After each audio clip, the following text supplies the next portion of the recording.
that the United States is in a colossal mess. Put it more generally, the West is in a colossal mess.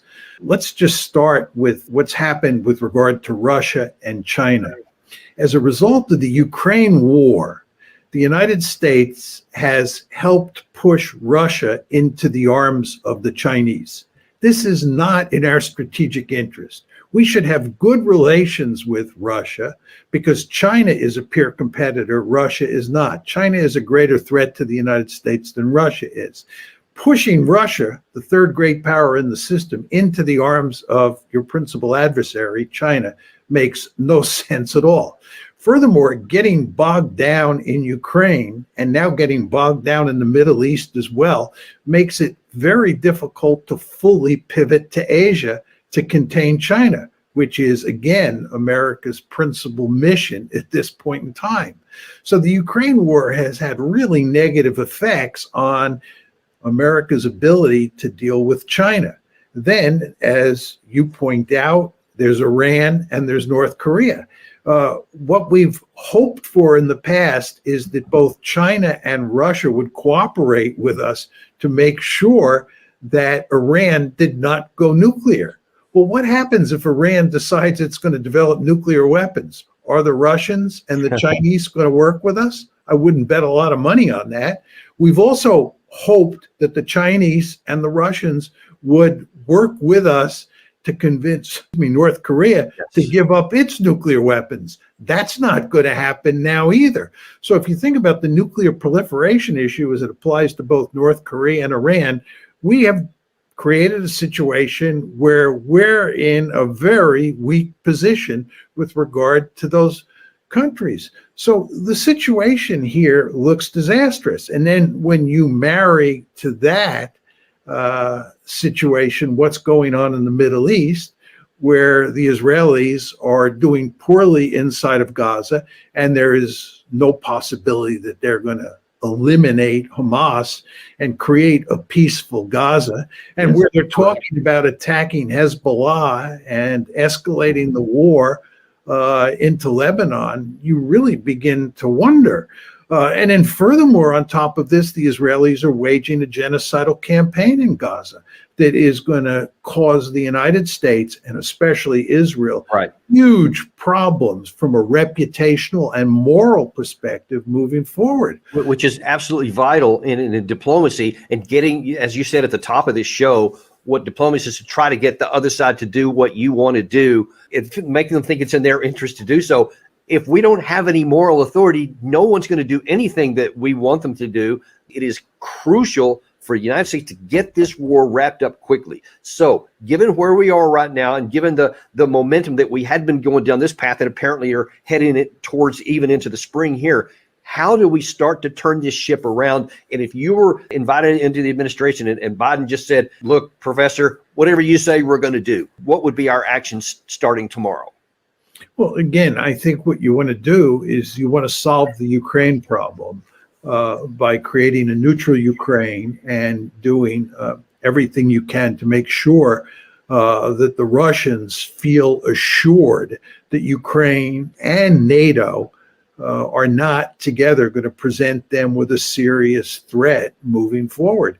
And then at the same time, I think what you try to do is improve diplomatic relations slowly but steadily with the Russians.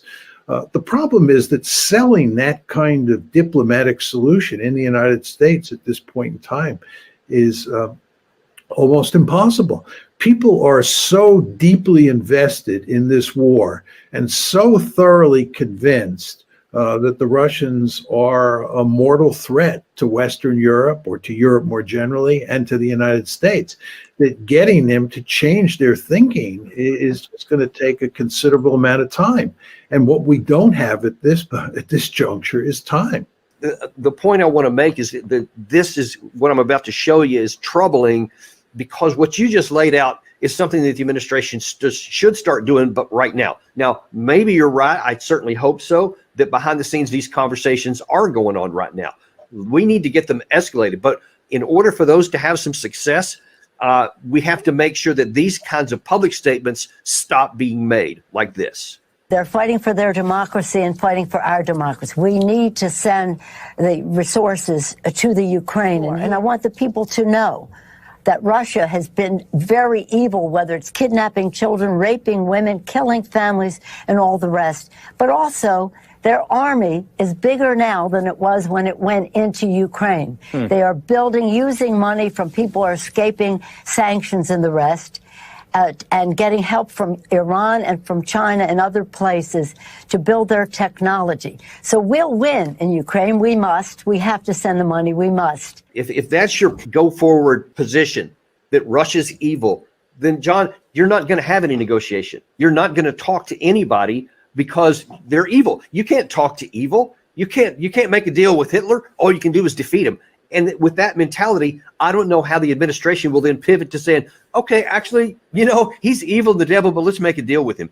People are going to have a hard time with that. So I think you're going to have to change that before you can do the other. Well, there's two things about Nancy Pelosi's comments. One is she does believe the Russians are evil and that you can't compromise with evil, as you point out. But she also believes that we have the resources to give Ukraine so that it can defeat the Russians. And the fact is, we don't have the resources. Leave aside the issue of whether Putin is evil. We don't have the resources. He is going to win in Ukraine. Ukraine is going to lose on the battlefield. And you have to then go from there to figure out how you can ameliorate the situation, how you can solve this problem. And that leaves you with diplomacy. And the good news is that the argument that Putin is the second coming of Adolf Hitler and he's the font of all evil in the modern world is a laughable argument, right? Nobody's arguing that Vladimir Putin is a nice guy, but the idea that he is someone who can't be dealt with in terms of diplomacy is not a serious argument. In fact, if you look at Putin's behavior from 2000, when he took over control in Russia, up until probably 2022, which is the year that Russia invaded Ukraine, he went out of his way to work with the West.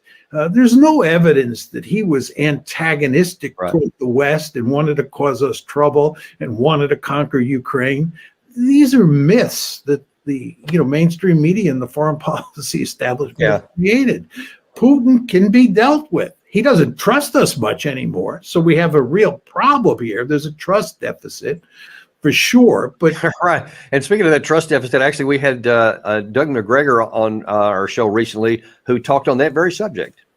If the Russians see the Western nations doing this, putting all this money in killing their troops, I mean, at some point, they're going to say, it's stupid for us not to get ready for that outcome. And of course, then you have this mutually building fear of each other. And that's what leads to a lot of wars. And so we're going down a path right now that our foolish actions here could lead us into catastrophe.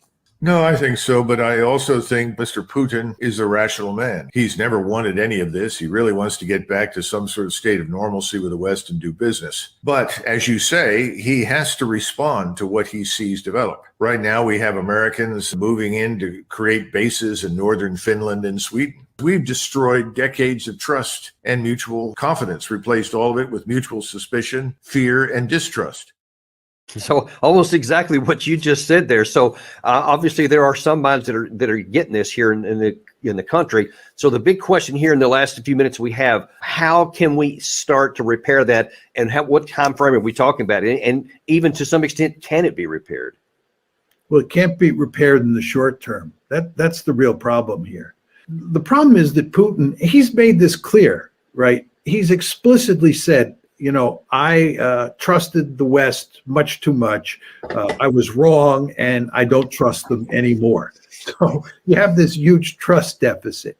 That's why I emphasize that if you're going to solve the problem diplomatically, you have to make a radical move right now.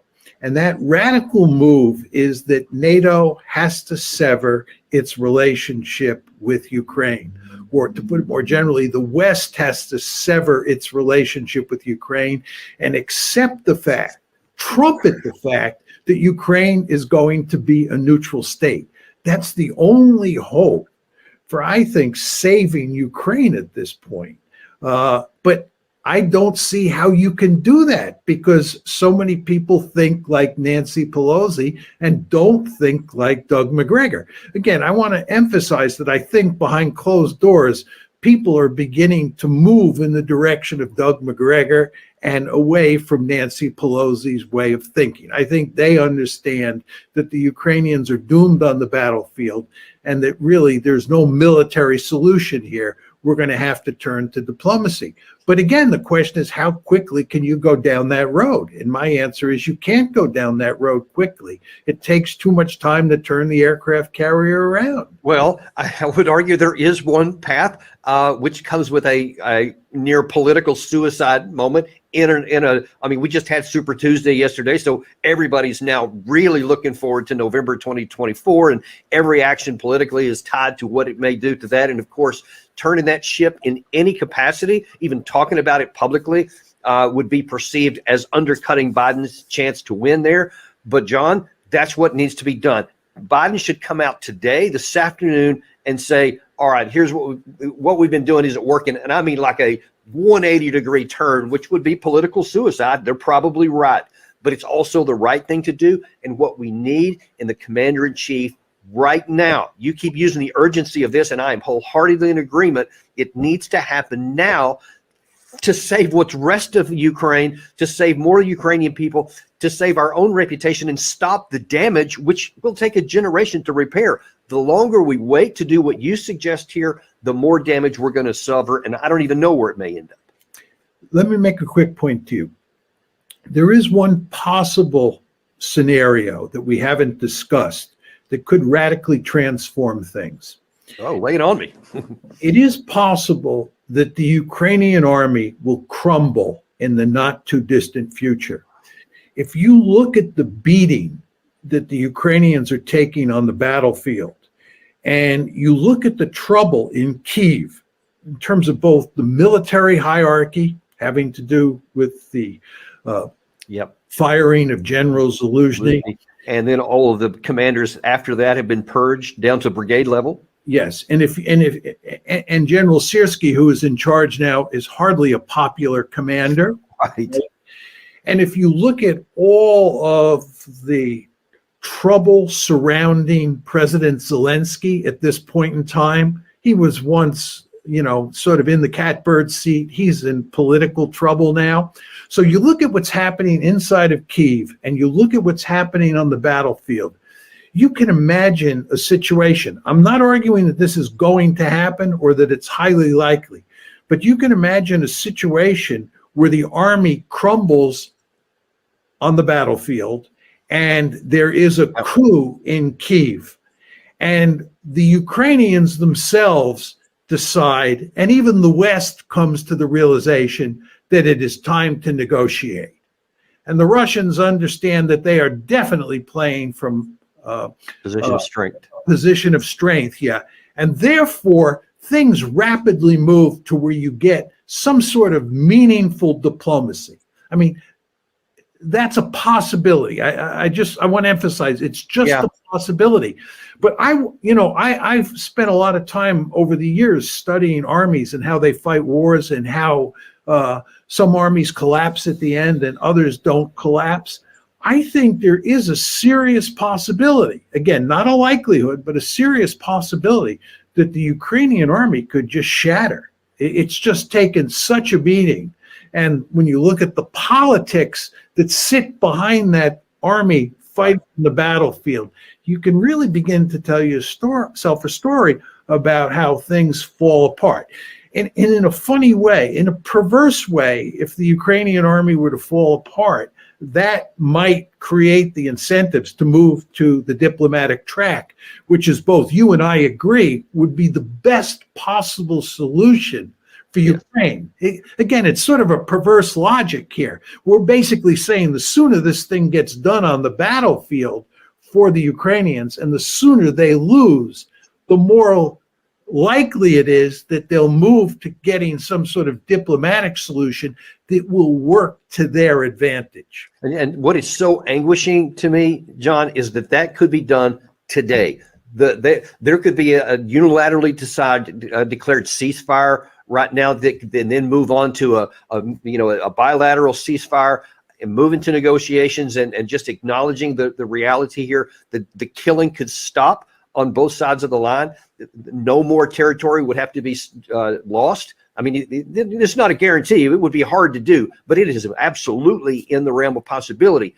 Or we can just let things continue to go on with the fiction until it collapses. But getting back to my point a second ago, you talk about political suicide. Do you think Biden would survive at all into the November election? Should he actually still be serving at that point? If all of his plans collapse and all of these claims we've made for 2 years just crumbles inside of everybody, that would be far worse. That I don't think you could recover from that one politically. But if you take the other course where you take the political courage right now, then there's at least a possibility because you can argue that this makes sense or whatever. The other one, you've lost all ability to have any arguments. So even politically, much less strategically, it makes sense to do exactly what you argued we should do. I hope they listen. The problem is, though, just going back to President Macron, who we talked a lot about at the beginning of the program, what he reflects is just how deeply involved the West is in this war, how committed we are, and therefore how difficult it is for us to reverse direction and go down the diplomatic road in a serious way. I mean, Macron is saying certain things like putting boots on the ground in Ukraine that most Western leaders would certainly not say today or even in the future. But nevertheless, I think almost all Western leaders feel the way he does, the way Macron does, about just how important our commitment to Ukraine is, and how important it is for the future of NATO, and how if we walk away militarily from this conflict, it will damage the alliance. I mean, I think that's the way most people think. It is, John, but the perverse logic underneath that desire is that if you think that would weaken NATO, that is nothing compared to what happens if what you said is likely, that Russia wins and Ukraine loses. That will undercut NATO, because then it'll show that all these efforts you put, all these weapons, all the money, all the strategy, all the technology, the training, everything utterly failed. And then you have a real credibility problem. But the problem, Danny, with that point is that Russia wins regardless, right? It's only a question of how big the win is. Exactly. So if for us, it's a matter of cutting the damage now or waiting and let it be worse later. Those are in my view, are the only two options for us. I agree 100%. And instead of talking about for us, I would say for the Ukrainians, more importantly, because the people who have really paid the blood price. Absolutely agree. And not only the blood price in terms of what's happened to their country territorially, economically, and so forth and so on. This war has been an unmitigated disaster. And for the people of Ukraine, I think this war has to be brought to a halt as quickly as possible before even more damage is done.